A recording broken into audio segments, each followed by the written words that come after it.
নমস্কার। এই মুহূর্তে আমার সঙ্গে আছেন অতীতের বিখ্যাত খেলোয়াড় অলোক মুখার্জি। ইস্ট বেঙ্গলের হতশ্রী অবস্থা নিয়ে, বিশেষ করে রক্ষণের সংগঠন নিয়ে তিনি বারবার সোচ্চার হয়েছিলেন।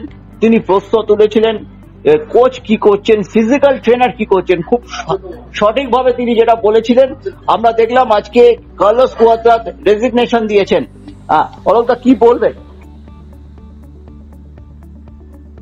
যত সর্বশক্তি দিয়ে ক্লাব অফিসিয়াল বা যারা তোমার ইনভেস্ট করেছিল, ভালো প্লেয়ার এনেছিল, আমার আমার সবচেয়ে ডাউট তাড়াতাড়ি কি করে এরা ফর্ম বানানো। যেমন গত বছর যে স্ট্রাইকারটাকে এনেছিল টিম থেকে,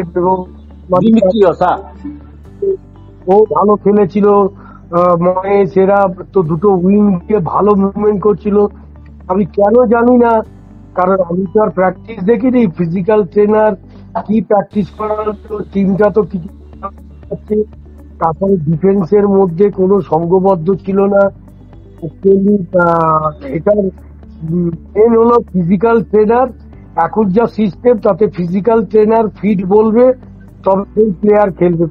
ফিজিক্যাল ট্রেনারের বিরাট ভূমিকা আছে। এখন কোচ স্ট্র্যাটেজি তৈরি করবে, মাঠে প্লেয়ার চেঞ্জ করবে, এটা কোচের। কিন্তু ফিটনেসটা তো তোমার ফিটনেস ট্রেনার যে আছে তার করা উচিত ছিল। কিন্তু টিমের পথে ইসবল যথেষ্ট ভালো করেছিল, কিন্তু আমার মনে হচ্ছে পুরোটাকে দেখে মনে হলো ডুরান্ড থেকে টিমটা এত সময় পেয়ে এই টিমটাকে ফিট করতে পারে। মোহাম্মদ খান টিম অনেক পরে নেবে, অনেক বেশি দৌড়চ্ছে। সুতরাং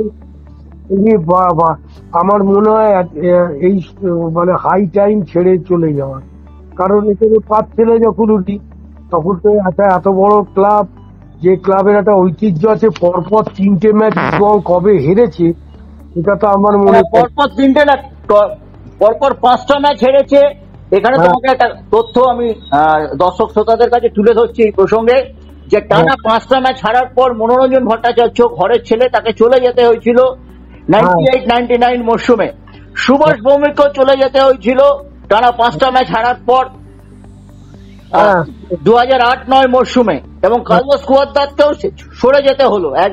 এখানে টানা 5টা ম্যাচ আমরা আইএসএল এ দেখছি, কিন্তু আপনি যদি এএফসি কাপ এবং তার আগে ডুরান্ডের নকআউটে যেটা উঠেছিল শিলং লাজংয়ের কাছে হারটা দেখেন, টোটাল 5টা ম্যাচ হেরেছে টানা। তারপর কার্লোস কুয়াদ্রাত চলে গেলেন।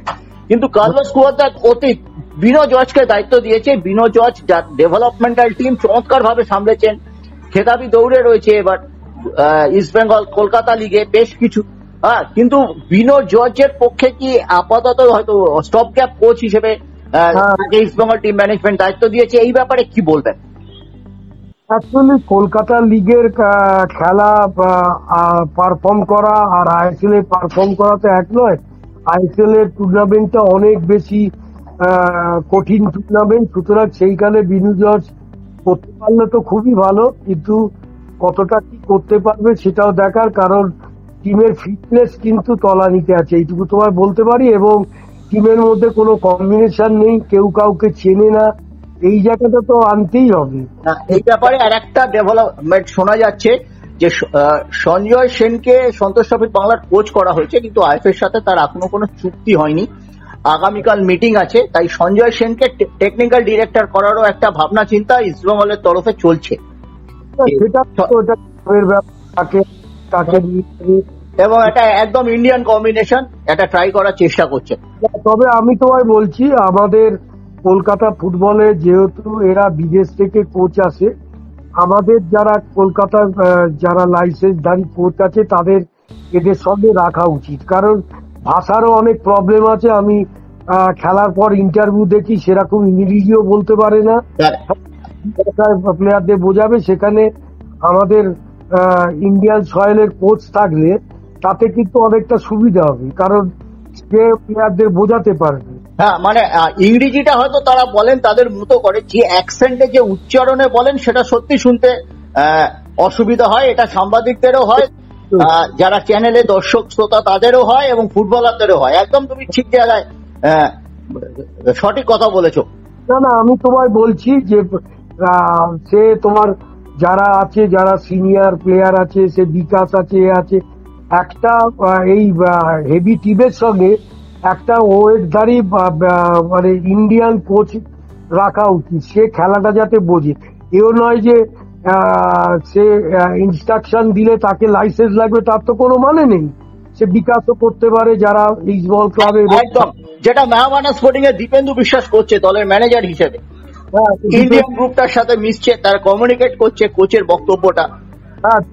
একটা দাদা হিসেবে রয়েছে দীপেন্দু, যে রোলটা প্লে করছে সেরকম আমাদের দেখো, দিব্যেন্দু তো লাইসেন্স না, সে তো দেখছে, সে ম্যানেজার হিসেবে বসছে এখানে। আমরা দেখছি মোহনবাগান ইস্টবেঙ্গলের ম্যানেজাররা তারা হয়তো মানে স্পোর্টস ম্যানেজমেন্টের ছাত্র, কিন্তু মেহমানের ম্যানেজার একটা প্রাক্তন ফুটবলার, স্বনামধন্য ফুটবলার। এখানেও কিন্তু একটা ডিফারেন্স হয়ে যাচ্ছে। হ্যাঁ, তোমাকে বলছি তো, আমি ফরেন কোচে আনাতে আমি দেখি, ফরেন কোচের সঙ্গে আমাদের যারা কলকাতায় ভালো ফুটবল খেলেছে, যারা ক্লাবের সঙ্গে জড়িত আছে, তাদের রাখা উচিত। কিভাবে খেলবে তাদের বোঝাতে পারবে, অন্তত হিন্দিতে তো বলতে পারবে। হ্যাঁ, এরা ইংলিশ অনেক প্লেয়ার নাও জানতে পারে, কিন্তু এরা পুরো কোচিং স্টাফ নিয়ে আসছে, তারা না পারে বলতে, তারপরে ইংলিশ ভালো করে বলতে, এবং বললেও সেটা বোঝা যায় না। সুতরাং আমার মনে হয় তাতে অনেক ভালো হবে যদি ইস্টবেঙ্গল মোহনবাগান যেমন বাস্তব রায়কে রেখেছে, হ্যাঁ লাইসেন্স আছে, কিন্তু কোনো ভালো প্লেয়ারকে যদি রাখে, বিকাশ তো সারাক্ষণ ইস্টবেঙ্গল ক্লাবে সঙ্গে থাকে, তাকেও রাখতে পারে, যে সে তো খেলা দেখে রেগুলার খেলা দেখে। এবং প্রত্যেকটা খেলা বিকাশ দাসে সিনিয়র টিম হোক, ডেভেলপমেন্টাল টিম হোক, জুনিয়র লেভেলের টিম হোক, বিকাশ দা সবসময় থাকে। এবং বিকাশ দা একটা কথা বলে যে ইস্টবেঙ্গল যদি শ্মশানেও ফুটবল খেলে আমি দেখতে যাবো। তার এতটাই গভীর প্রেম ফুটবলের প্রতি এবং ক্লাবটার প্রতি। না, সবচেয়ে বড় জিনিস এই টুর্নামেন্ট আইএসএল খেলতে গেলে ডিফেন্সে আমার মনে হয় না, ডিফেন্সের প্র্যাকটিস, অনেক রকম প্র্যাকটিস আছে, সেগুলো শেখায় না। সুতরাং আমাদের কলকাতার যদি কেউ থাকে, এই বিকাশ থাকলে এরা বোঝাতে পারবে কি করে সাইড ব্যাক খেলতে হয়, কি করে স্টপার কখন কাভারিং করবে, সাইড ব্যাক কোন দিক দিয়ে উঠবে, যদি লেফট ব্যাক দিয়ে ওঠে রাইট ব্যাক কোন পজিশন থাকবে, এগুলো তো শেখাতে হবে। নিশ্চয়ই। এবং তুমি যে সাক্ষাৎকারটা আমাদের গত শনিবার দিয়েছো, তাতেও কিন্তু তুমি অনেকটাই বলে দিয়েছো যে একটা সাইড ব্যাকে কিভাবে উচিত, নামা উচিত, খুব সুন্দর ভাবে তুমি দেখিয়েও দিয়েছো। মানে হয়তো অংশ তো দেখিয়েছো, কিন্তু সেটাও যদি দেখে সাইড ব্যাকরা, এই রাকিব, তবুও তারা কিন্তু উপকৃত হবে। ওরা যদি লাইসেন্স করে এসে বা তারা যদি জায়গা না পায়, তাদের লাইসেন্স করে লাভটা কি?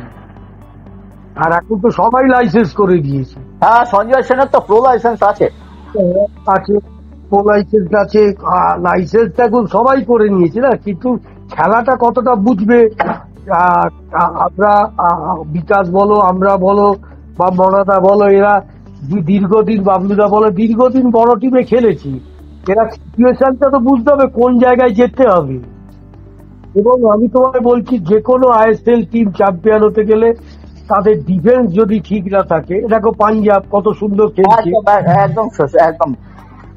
পাঞ্জাবের নর্থ ইস্টের যে স্প্যানিশ টপারটা যা অসাধারণ ফুটবল খেলেছে, এবং শেষ মুহূর্তে যে গোল লাইন সেভটা করলো, এটা করলো অসাধারণ। কালকে তো নর্থ ইস্টে হারা ম্যাচ, ও সেই গোলকিপার বিট হয়েছে, ও ঠিক কাভার করে বলটা টোকাবে, কর্নার করে দিয়ে, একদম। এগুলো তো করা উচিত, এগুলো তো শেখাতে হবে না। কেউ তো ফরেন প্লেয়ার, তাই না? একদম। শিওর কালকে হারা ম্যাচ ছিল। অনেক ধন্যবাদ অলোকদা, খুব সুন্দর ভাবে কার্লোস উত্তর যুগে ইস্টবেঙ্গল কোন পথে চলা উচিত সেই ব্যাপারে তুমি একটা দিশা দিলে। আমরা নজর রাখবো ইস্টবেঙ্গল ক্লাব টিম ম্যানেজমেন্ট কি করতে চলেছে সেই ব্যাপারে।